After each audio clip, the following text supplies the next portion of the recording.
Lil Durk a insulté Gunna en interview. Il a expliqué pour quelles raisons il n'aime pas les balances. Je vais aussi te parler d'A$AP Rocky qui est intervenu lors d'une bagarre en boîte de nuit alors qu'il y avait sa femme Rihanna. Il s'est exprimé, je vais tout expliquer dans cette vidéo, donc sans plus tarder, let's go pour les news. Le manager de Travis Scott s'est exprimé à propos d'Utopia. Il dit « ça va être encore plus fou qu'Astroworld » et Rodeo combiné. Les vigiles de Travis Scott se baladent avec une mallette où il est écrit Utopia dessus. Il y a aussi la mère de Travis Scott qui a posté ceci. Travis Scott a aussi été aperçu à Cannes avec la fameuse mallette Utopia. Prise à partie par le public du stade de Mestalla lors de la défaite ce dimanche contre Valence, Vinicius a craqué à la fin. Il a été victime d'insultes racistes. En colère, il a été coupable d'un accrochage avec un joueur adverse avant d'écoper d'un carton rouge. Vinicius est sorti du terrain alors que des cris de singe ont retenti dans les tribunes. Depuis le début de la saison, il a été victime d'insultes racistes à plusieurs reprises. Une enquête a été ouverte ce lundi pour délit de haine.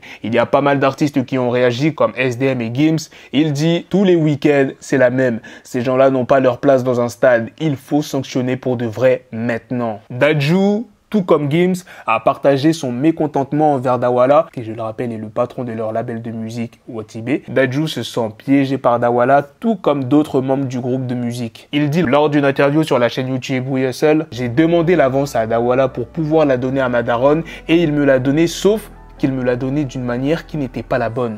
Il m'a fait signer quelque chose à ce moment-là pour l'avance. Mais ce qu'il m'a fait signer, c'est un contrat solo. Alors que je suis en groupe et moi, j'avais pas capté cela. J'ai signé sans lire, j'étais bête quoi.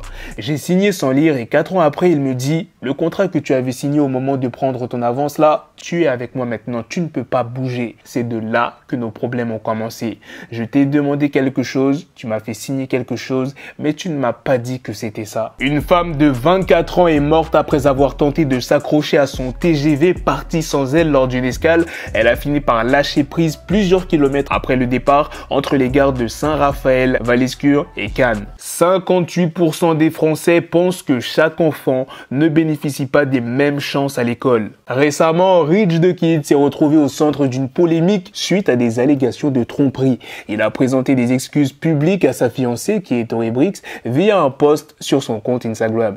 Il a écrit « J'aimerais présenter des excuses publiques à mon meilleur ami, mon amant et ma fiancée pour tout manque de respect, déloyauté ou allégation de quoi que ce soit.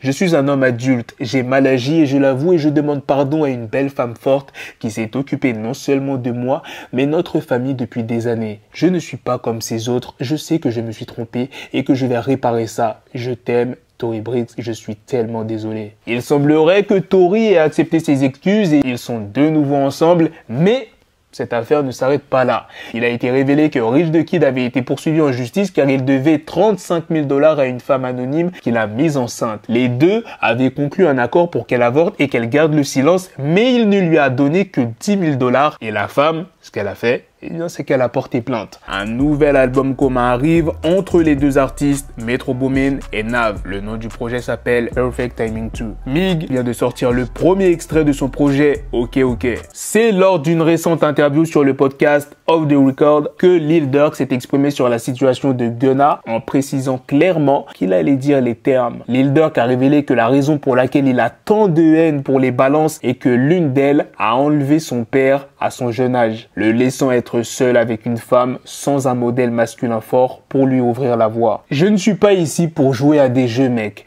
Ce mec l'a dit. Il aurait dû garder sa bouche fermée. Si vous êtes un rat, vous êtes un rat. Je déteste tous les rats. Je vous déteste avec passion.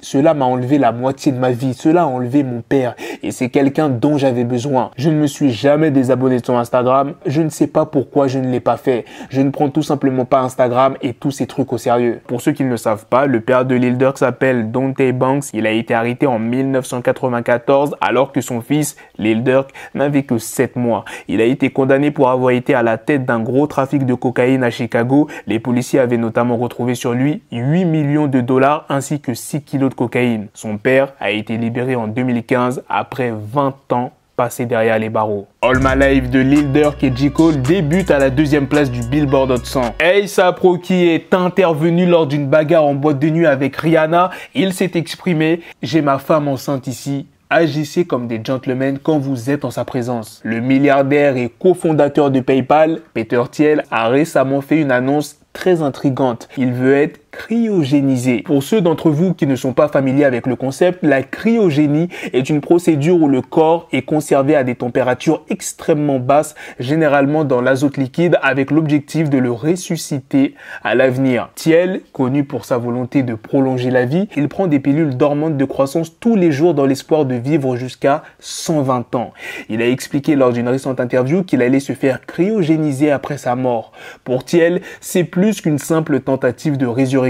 C'est une déclaration idéologique. Il pense que c'est le genre de choses que nous devrions essayer. C'est un sentiment partagé par d'autres milliardaires comme Jeff Bezos d'Amazon et Larry Page de Google qui travaillent également sur des moyens de ralentir, voire inverser le vieillissement. Maintenant, je vais te parler de la mort tragique d'un influenceur chinois sur le réseau social Douyin, l'équivalent de TikTok en Chine. Il est décédé après avoir bu 7 bouteilles d'alcool lors d'un défi en direct. L'influenceur, identifié comme Wong, est connu sous le nom d'utilisateur Brother. Il a participé à un défi avec d'autres influenceurs pour gagner le plus de cadeaux de fans dans un court laps de temps. Il a perdu 3 des rounds et a dû boire des bouteilles de Baijiu. C'est un alcool chinois très fort qui contient jusqu'à 60% d'alcool en guise de punition. Il a été retrouvé mort le lendemain. Le décès est survenu environ 12 heures après la consommation de l'alcool. Un proche de la victime a déclaré que lorsqu'ils ont trouvé Wang, il était déjà mort et n'a pas eu la chance de recevoir un traitement d'urgence. Selon les données du site World Prison Brief, il y a plus de 11 millions de prisonniers dans le monde et les États-Unis sont les champions du monde de l'incarcération avec 1,77 million de personnes en prison à la fin de 2021, dont 10,2% de femmes. Il devance la Chine avec 1,69 million de prisonniers, le Brésil avec 836 000, l'Inde avec 554 000 et la Russie avec 433 000. La France, quant à elle, se situe au 32e rang mondial avec 72 000 prisonniers. Et aux dernières places, on retrouve Monaco, le Liechtenstein et Saint-Martin. En termes de taux d'incarcération, c'est le Salvador qui détient le triste record avec 1086 prisonniers pour 100 000 habitants, suivi de Cuba, du Rwanda, du Turkménistan, des États-Unis et du Panama. Invité dans l'émission Big Boy Neighborhood, Exhibit est revenu sur la création de son 4e album, Man vs Machine, sorti en 2002 et plus précisément du morceau Multiply en featuring avec Nat Dogg. Dr. Dre se serait montré très pointilleux, obligeant Exhibit à réenregistrer l'intro de ses paroles près de 500 fois. Il dit Exhibit lors de l'interview: « Ça m'a pris environ 2 à 3 heures pour obtenir cette ligne. Je ne comprenais pas pourquoi ni où il voulait en venir, mais je ne me plaignais pas. Il était assis là avec moi patiemment et il me disait non. Réessai, non, réessai, non, réessai. J'ai dû me défaire de ce que je voulais faire pour aller là où il me dirigeait. Et c'est pour ça que les premières lignes de l'intro sonnent comme ça. Je n'oublierai jamais ce moment, même si j'ai la maladie d'Alzheimer, je m'en souviendrai toujours. Voilà les gars, c'est la fin de cette news, c'est aussi la fin de cette vidéo. Dites-moi dans les commentaires qu'est-ce que vous en pensez de toutes les news que je vous ai présentées dans cette vidéo. Et sur ce, on se donne rendez-vous très prochainement pour d'autres vidéos news. Prenez soin de vous la famille. Peace. Coming at your door, you start to scream.